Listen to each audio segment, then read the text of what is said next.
Hi అండి. నేను మీ Kamala. Welcome back to my channel. ఈరోజు ఈ వీడియోలో కాకరకాయ ఫ్రై చూపించబోతున్నాను. ముందుగా కాకరకాయలకున్న పీల్ తీసుకోవాలి. తర్వాత పొడవుగా కట్ చేసుకోవాలి. ఇలా కట్ చేసుకున్న కాకరకాయల్లోకి కొంచెం ఉప్పు, కొంచెం పసుపు వేసుకొని 10 నిమిషాల పాటు పక్కన పెట్టుకోవాలి. ఆ వీడియో క్లిప్ మిస్ అయింది.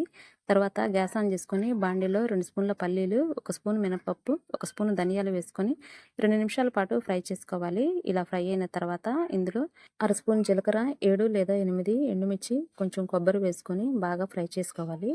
ఇలా ఫ్రై అయిన తర్వాత ఒక ప్లేట్లోకి వేసుకొని చల్లారనివ్వాలి. చల్లారిన తర్వాత మిక్సీ జార్లో వేసుకొని ఇందులో 1 స్పూన్ సాల్టు, అర స్పూన్ పసుపు, 7 లేదా 8 వెల్లుల్లి రెబ్బలు, కొంచెం చింతపండు వేసుకొని మెత్తగా మిక్సీ వేసుకోవాలి.